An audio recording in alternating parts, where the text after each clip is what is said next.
this is Jacob Cass, and I have with you today Stephen Houraghan, who is the author of Brand Master Secrets, which is a brand strategy course that I've taken, and I'm really promoting at the moment because I just love the course, and I think more designers need to see this and get involved with this course and get involved with brand strategy.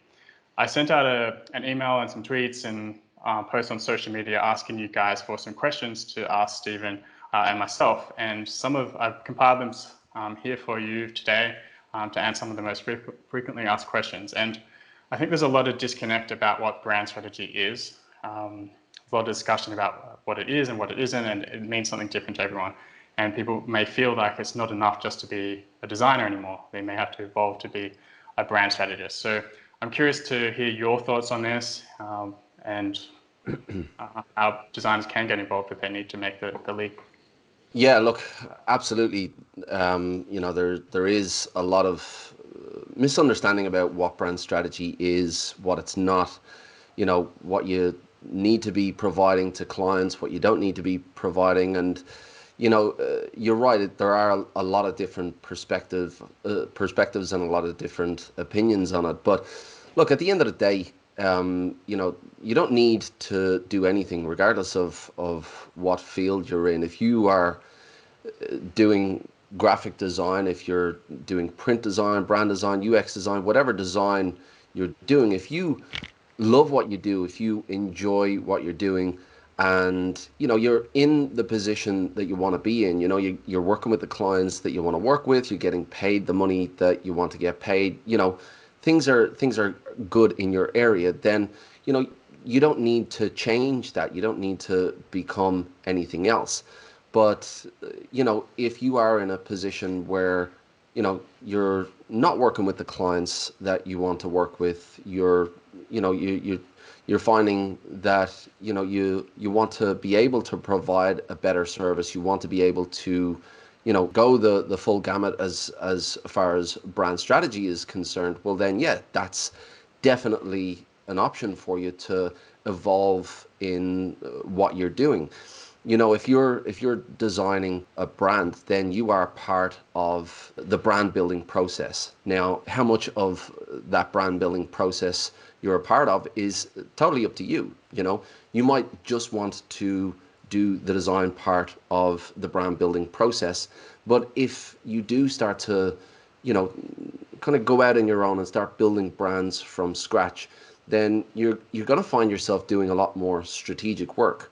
So if you're in an agency, for example, you can design all day, every day, in a junior position, a midway position, a senior position. You can show up to the design studio, that agency, and design all day, every day. And if that's what you love and that's what you want to do, well then absolutely. But if you decide to go out on your own and start to freelance, then you'll find that the experts that you had available to you in the agency that you were working at, be it the art director or the strategist who took a lot of that strategic work on, is no longer available to you. So you're going to have to go down the road of strategy, at the very least, to understand who your audience is. You're going to have to really dig deep into, okay, so who is this logo for? Who's this brand for? And what's the best way to appeal to them? So if you go into the freelance realm and you become a freelance designer, then that's one of the first things that you're going to have to face when you start designing your logos for your own clients, because they're your own clients now. Whereas when you were at the agency or the studio before, you were dealing with the studio's clients. Now they're your clients. So you need to fully understand their business. You need to fully understand the audience that they're trying to attract. And then you need to begin to build a brand around that. So you do need to take on more of a strategic role as a freelance designer, as opposed to designer as an employee in a studio. And the question then becomes, how far down that road do you want to go? How far down the strategy road do you want to go? You're already looking into who the audience is and possibly who your competitors are, but then it goes a little bit further than that. From that point, it goes into differentiation strategy, positioning strategy, and then of course you have your personality and your communication strategy, etc. So the question becomes, how involved do you want to be in the brand building process? Brand design is just one part of it. If you want to be just a brand designer, and if you love design and that's what you want to do, then no, you don't need to branch out and become a strategist. If you're working with the clients that you want to work with, you're getting paid the amount that you want to get paid, and you're in the position that you want to be, well then no, you don't need to evolve anywhere past where you are already at the moment. But as I said, if you do want to branch out into freelance and you do want to start building your own client base and serving those clients on a higher level and fixing their business problems on a broader scale and become not just a small part of the brand building process, but an entire part of the brand building process, well then strategy is definitely something that you need to have a firm grasp on. That's a good answer. And just to give some perspective on me, I was a purely, I guess not purely, but I focused a lot on brand identity design. So I did a lot of logos and brand identity, and that was all well and good. And when I was taking this course and many other strategy courses and books and resources, I found you can really bring so much more to the table if you do learn strategy, and you can charge specialist fees as well because you offer something that many others don't. So that's kind of where I'm at personally. But yeah, I want to move into the next question, which was from Nicole Williams, who asked, what exactly is brand strategy and what would my deliverable be apart from the logo? I had a similar question when I first heard about brand strategy. Was I doing this at the beginning? How is it different to what I'm doing? Is there a document that outlines everything, how the brand should work? So a lot of questions. I think it's a good one, and a lot of designers would love to hear your answer. Yeah, so obviously when you're providing logo designs, you just provide the graphics at the end. Now there might be some discussion with the client as to, the strategic considerations as far as, the market they're in, the audience that they're targeting. They might even have their own idea of what their differentiation strategy is. And then of course, you use that in the design of your logos. But at the end, you just provide that logo. You might go so far as to provide a style guide if you're building out a full brand identity system. But when it comes to developing a full brand strategy and what the deliverables are on that, well then, it goes a lot deeper than just the visuals, and the process goes a lot deeper than just the visuals. So, you really need to dig deep into who the audience is, and a lot of the information that you get comes out from the client in the discovery session that you hold with them. So you get your idea of what their brand should look like, who they're targeting, what their difference is. And then you take the information that they give you and you couple that with research, with your own research. You research into who their audience is, because they might have an idea of who their audience is, but when you really dig into who their audience is, you find out a lot more about them than what your client will know. And these insights that you find will open doors and will shine a light on opportunities and potential gaps in the market that your client might not have known about. So brand strategy is about uncovering all of that. And once you have a very clear idea on who your audience is and the market landscape that you're playing in, then you can start to really develop out the strategy. And that starts with the positioning strategy and the position that you want to take in the market for that client, for that brand.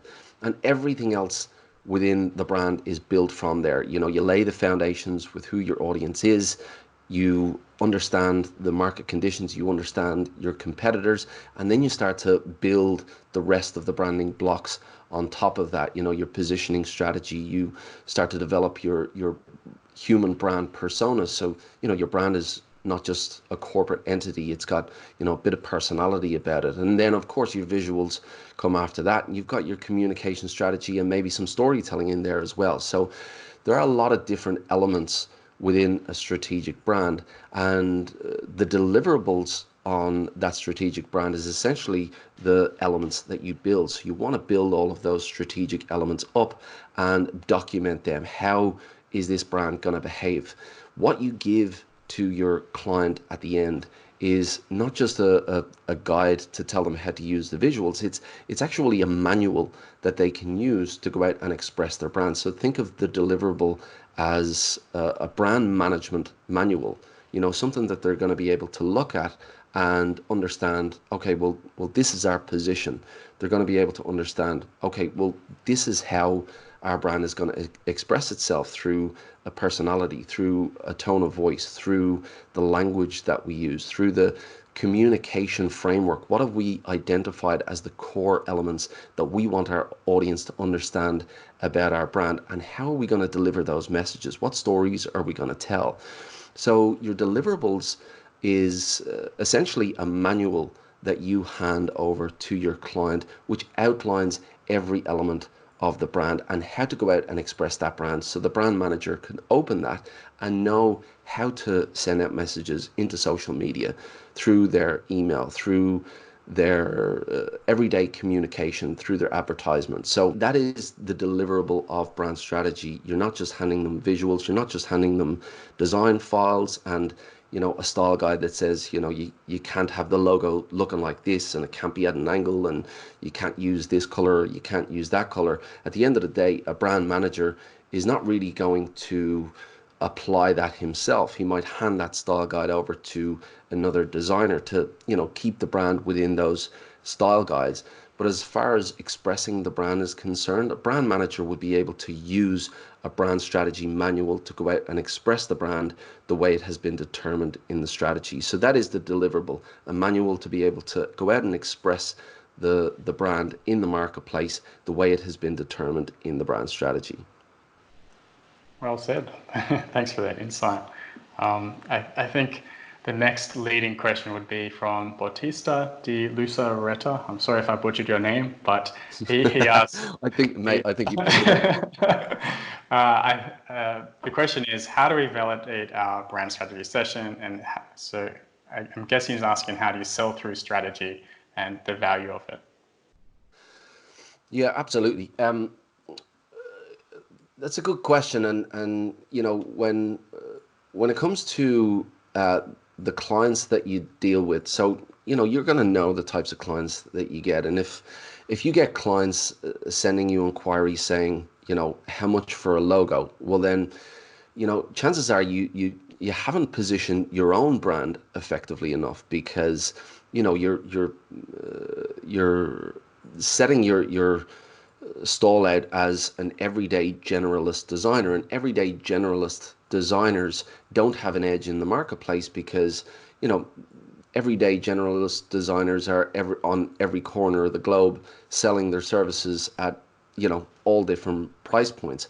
But if you do have those types of clients who are reaching out to you and asking for a logo, or they're asking for some very specific design services, and that they need more than that, that a logo on its own is not going to help them to get to their desired destination, well then you open the conversation up. You ask them, okay, I'm happy to provide you with those deliverables, but do you have some kind of strategic guidance for me? Because I'm an awesome designer, I can create awesome logos, but if I don't have any strategic direction, well then it's not going to mean anything. It's just going to be a graphic that looks good.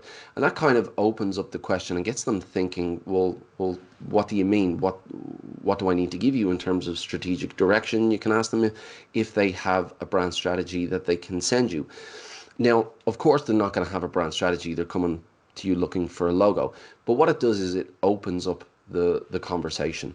It allows you to introduce the idea of brand strategy to them. And they might be hearing this for the first time. They might understand a little bit about what brand strategy is, but it allows you to open up that conversation. And from here, it's all about education. The question was, how do you sell strategy? Well, you don't have to sell strategy if you educate your clients well enough. If you start to talk to them about their business and, about where they want to go with their business, then it's going to become evident, it's going to become very clear that a logo on its own is not going to help them to get them to where they want to go. And, that allows you to start to talk to them more strategically about, what they want to do, about how they want to approach the market, how they're going to be different, what conversations are they going to have with their clients. And, as I said, sometimes when you speak to a client about these things, especially those clients who have asked for a logo, they're hearing about this stuff for the first time. Now, I don't know about you, but, if I go into any kind of field that, I'm looking to, get some kind of service and I don't know too much about that service, well, then I'm relying on the other person to kind of fill me in on the stuff that I don't need to know. Now, I'll go in with my question and say, I need this. And, chances are I don't need that at all. Their level of expertise and their understanding, if they ask me a few questions, they'll be able to find out, well, no, you need something different. I guess the example that I'm kind of thinking of here would be a mechanic. You go in with a problem with your car and you think it's one thing, and you hand it over, they realize that it's not that thing that you thought it was. And, your question there then is, well, do you want them to tell you what the real problem is, or do you want them to just fix what you thought was the problem and hand it back over to you? Well, you're going to want them to tell you what that problem was. And it's the same when it comes to branding. They think that they need a logo because they've seen it everywhere. You can go and get a logo. You can start a business, with next to no investment, and away you go. But, if they are lucky enough to come in front of you, who has a little bit of understanding about strategy and a little bit about what they need to get to where they're going, then you can open up that question and you can educate them. You can educate them on what they actually need. And as I said, if you do a good job, if you educate them without selling anything, you're not being salesy here. You're not trying to close the deal. You're just trying to highlight the road that they didn't know existed. That is the best way for them to get to their goals. So that's how you open the conversation up about strategy, and that's how you sell strategy, just by educating them. By the end of the call, by the end of the session, if you've done a good job and you send them on their merry way, well, then you've given them a lot of food for thought. And if they go out and find a logo designer after that, and decide to go down just the logo route, well, then for a fact that they're closing their eyes to a fundamental problem that they have. So, as I said, just educate your clients. When you understand brand strategy in and out, when you understand the deliverables, when you understand what a brand strategy can do for a business, then just having that open conversation and talking to those prospects will open the door for you to take them on as a brand strategy client. Yeah, exactly. And the more you know, the easier it is to talk about as well. And you can sell through that idea of the path they need to follow and educate them on it. I love your analogy of the mechanic. I think that's a really useful one. Useful one. Because I'm useless when it comes to cars, so I'm always relying on the mechanic. And you always think that you're getting cheated out because you don't know what you're talking about. And when you're in that, when you're at a disadvantage and you don't know, you rely more heavily on the other people to be honest and be upfront with you and give you their expertise. And if they do that in a genuine way, if they're not salesy and they just educate you and give you some insight and some information that you didn't have before without asking for anything, well, then the trust is already going to be built there, and you're going to start that relationship off in the right way. Yeah, definitely. And I love how where we're going with this. The flow is here now, and we've answered what we've cleared the myths about what brand strategy is and how we can actually sell it. So once we've sold it through, how do we actually start with brand strategy? How do we go through a session with the client? That question is from Prince Symenouh. Yeah. So this definitely ties in with the education, but just like any brand. So think about any brand. How does any brand connect with their audience? So when you're in that situation of talking to a prospect, you are the brand and they are the audience. So the way you start the session off is by understanding who your audience is, understanding their pain points. And this is branding 101. This is brand strategy 101. You got to understand their pain points. You got to understand the challenges that they're going through, the journey that they've been on, and, the emotional connections that they have to their challenges as well. And if you understand that, then you're able to have much better, much more in-depth conversations. But what I would say when it comes to speaking to your prospect and starting that brand strategy session off in the right way is open the floor for them to talk about themselves. Okay, so if your prospect has taken the time to develop their own business, to come up with the idea for their own business, then chances are they're going to be passionate about it. They're going to have some kind of passion about that business that they've started. Maybe they're fixing a problem that they came across themselves and they found a better way to fix that problem, and now they've built a business around that idea. Then they're going to be very much emotionally tied in to that business, and will really want that business to succeed. And just giving them the floor to open up about where that business has come from, why it started, what they want to do with that business, what's their big idea about the business. It'll just open the floor for them to really open up and give them an opportunity to talk about their business, because chances are they haven't had this opportunity before, other than to speak with their spouse or maybe a friend or two, to really open up about their big idea. Because look, they're not starting a business to for it to fail in 6 months time. That's not why they've started the business. They're thinking about the 10-year plan. They're thinking what life looks like in 10 years time, when the brand has hit it big and they've made a big success of it. So give them the opportunity to dream and to kind of open that up. And as they're doing that, as they're talking about their business and they're showing that passion, well then reciprocate and show interest, show genuine interest in what they're doing. And if you would agree with the idea that they have and what they're saying, well then build that up and kind of give them that confidence to keep that conversation going. And that's the starting point. Once you've given them that floor to open up, and you've shown that genuine interest, again you're gonna have built the bond there. And that starts the session off on the right foot to then go on and to start to talk in a lot more detail about what the possibilities are for their brand.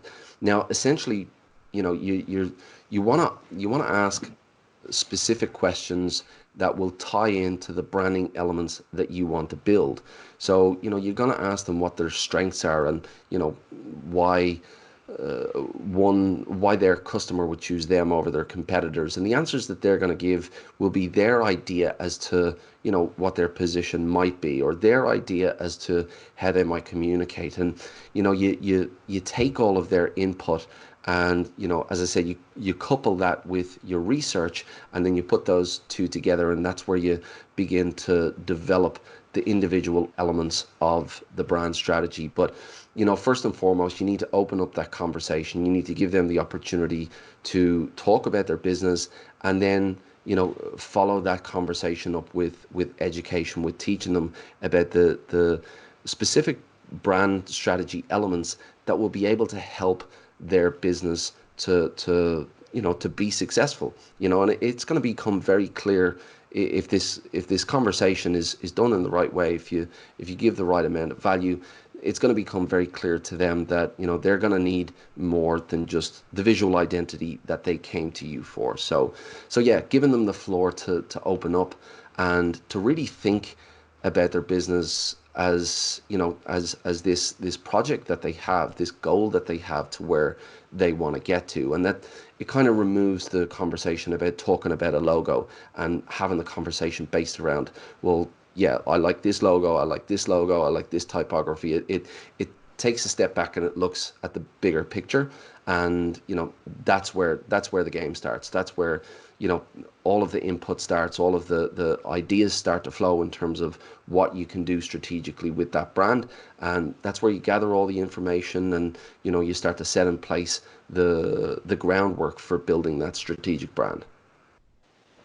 Yeah, and I'm surprised you didn't mention any of your worksheets because there's a lot of tools in your course that you that are there to help facilitate these discussions and to actually figure out, well, hone in on those things that they're talking about and to get on paper to actually have something to refer to as well. Did you want to give any insight to that? Yeah, so look, so that's getting more into the strategic development as opposed to starting off the session. But Hmm. at each and every step of the process, you're going to need to go out and you're going to need to do some research. You're going to need to do some strategizing and thinking and gathering of information, and you're going to need tools to do that. So every single step of the brand building process has its own individual steps and its own individual techniques and processes that you need to go through to make sure you're developing that brand strategy in the most effective way possible. So within Brand Master Secrets, you've got all of the tools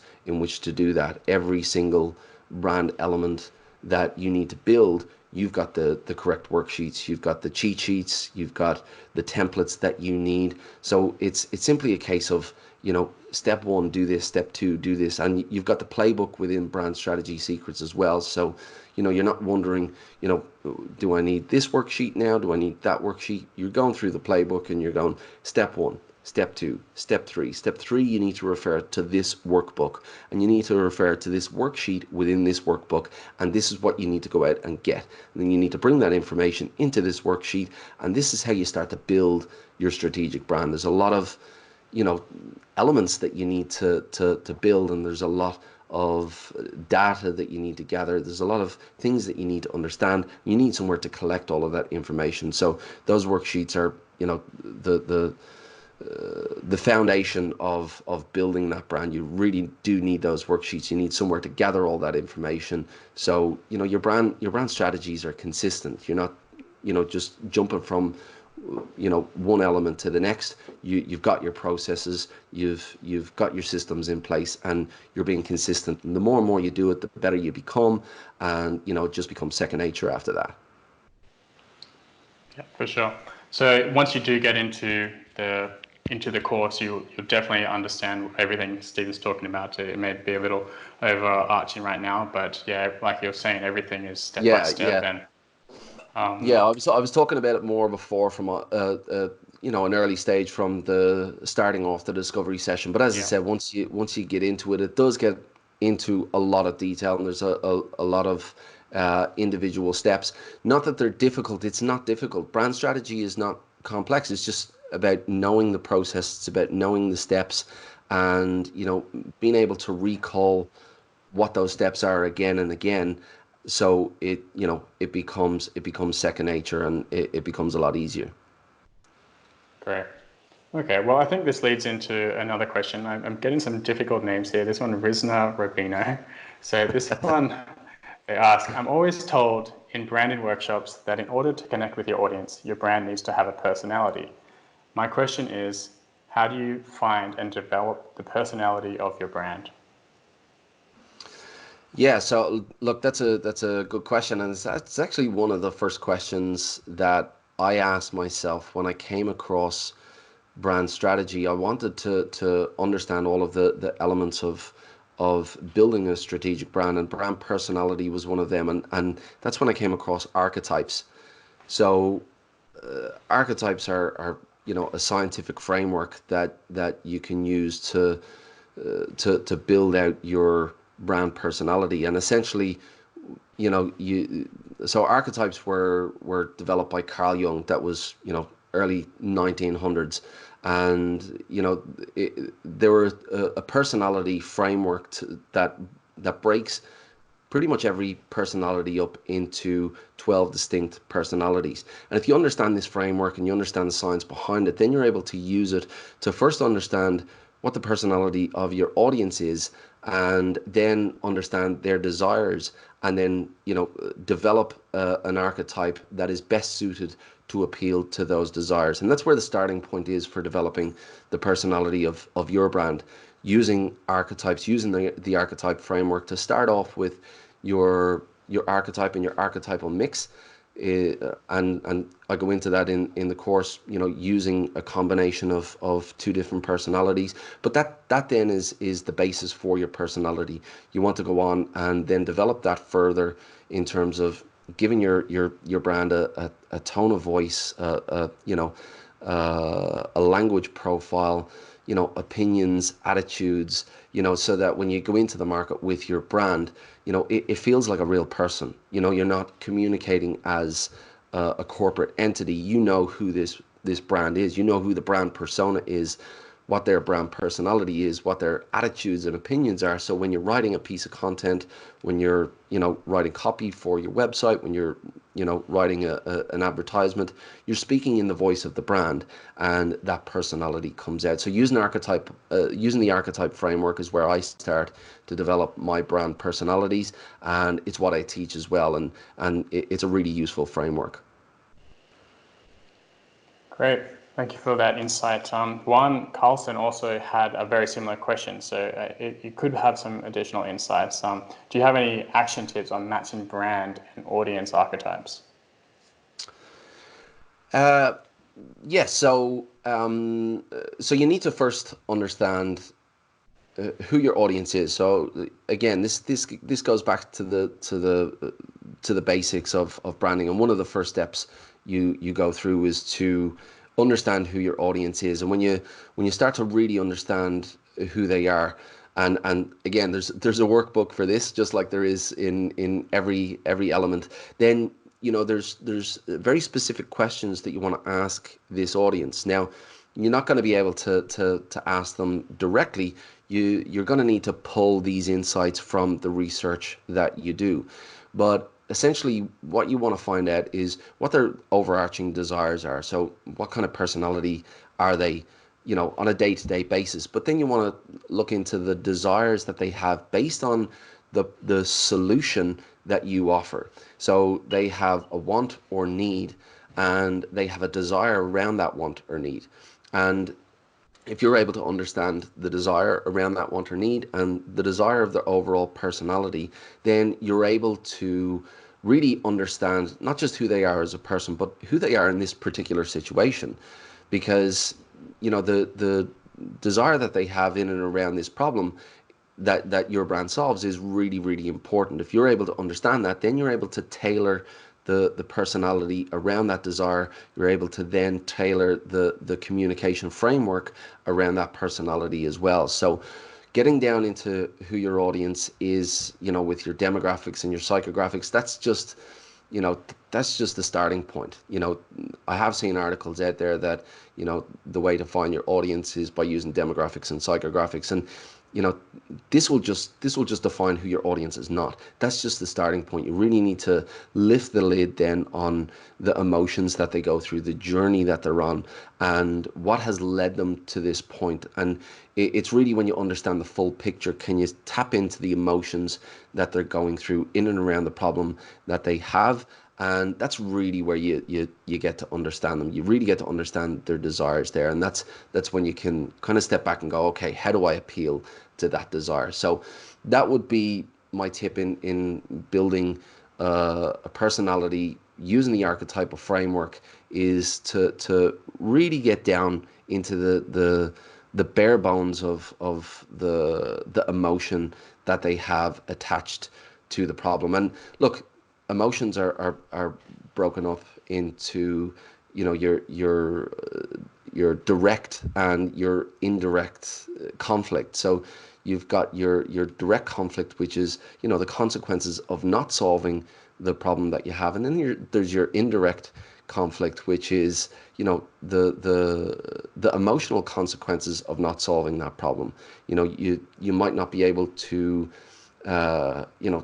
let's say you wanted to lift weights and you wanted to bulk up, and obviously if you're able to overcome that problem, you're going to be bulky, you're going to be you're going to have the body that you want to have. But what are the emotional consequences of that? What are the emotional consequences of being able to achieve that?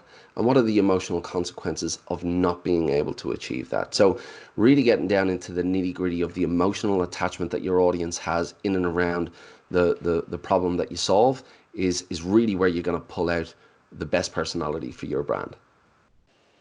Yeah, too true. And I really love this section of your course. And when I first learned about brand archetypes, I was like blown away. And just learning and going down that route it's crazy how much emotion is attached to decision making and brand building as well. So it's definitely something you should learn about. Even if you don't take the course, it's just a whole other area that's worth exploring for sure. And yeah, just to kind of expand on that a bit as well, there's an entire section in the course about neuroscience, and this is an area that fascinates me. So the neuroscience, the psychology behind, why we do what we do as people, and this is really important for understanding branding, because essentially you're trying to connect a brand, be it a product or a service, or the overall idea of the brand with somebody's mind. Okay, so if you understand how their mind works, how the triune brain works in terms of the reptilian brain, the limbic system, the neocortex, the more you understand about how we digest information, why we retain certain information and why we discard certain information, then you can start to understand how you're going to develop your communication strategy around your understanding of the triune brain. And this is this is so beneficial, and this opened up a huge can of worms for me in terms of what else do I not know. So neuroscience is like, for me, it's fascinating. I know for a lot of people in this field, it's fascinating as well, and the psychology behind it as well. So really understanding human behavior is a really important part of building a strategic brand. Yeah, for sure. And yeah, I also find that fascinating, and especially about the brain functions and how that's all works. So I think that the next question I have is from Jennelle Mccomie, who asks, how does one find a balance between authentic personal expression and being relatable to your target market when it comes to personal branding? Okay, so in relation to authenticity, there's no substitute for that. So when we try to develop a personality for a brand, a business brand, then we're trying to develop a personality that doesn't exist. We're trying to make the brand more human. When it comes to your personal brand, you are the brand, so you're already human. You already have your personality. You already have your traits, and it then becomes about extracting the characteristics about your personality that are most aligned to who your audience is, especially around what you do for them. So you're not replacing who you are, and there is no substitute for authenticity. No archetypal framework or no brand personality that you can develop on top of your own personality will replace your own authentic self. So you need to get comfortable in your own skin. You need to understand what about your personality appeals to your target market, and where you can really extract the characteristics that suit that personality and that suit your target audience, and really kind of double down on them. So understand what's going to connect with your audience based on who you already are. Don't create something that's not already there, and but you can extract traits and characteristics that are more aligned to who your audience is, so you better connect with them. So the short answer to that is, don't change who you are. Be authentic. Go all in on yourself. Be comfortable in your own skin, and get better at being comfortable in your own skin. And that takes time. It takes a bit of experience, but just push on through. Go with it. The more you put yourself out there, the more comfortable you become in your own skin, and there's no substitute for that authenticity. Perfect. Yeah. And we're going to wrap it up. We have one more question here, and that's from another hard name, Ubakanma Amaka, and also hard designer, which just sounds like a business name, not a real name. How do you develop a good brand name? Well, the brand, unfortunately for brand builders, we often don't get to work on the brand name, because, as you know, when somebody comes to you looking for a logo or a brand identity, chances are they've got a brand name already. They've come up with a brand name themselves, whether it was them on their own, them with their business partner, them with their wife and kids, whatever it may be. They've come up with this name, and they're probably emotionally attached to it as well. They might have named it after their childhood address or their first cat or dog, or they might just have come up with a name that sounds good to them. But everything within branding is strategic, and the name is a perfect example of that. When I teach the brand strategy framework, you'll see that the brand name doesn't come into it until we've developed pretty much most of the brand, because at the end of the day, the brand name is just a form of communication. And it's also another opportunity for you to plant a seed in the mind of your audience as to the position that you want to own.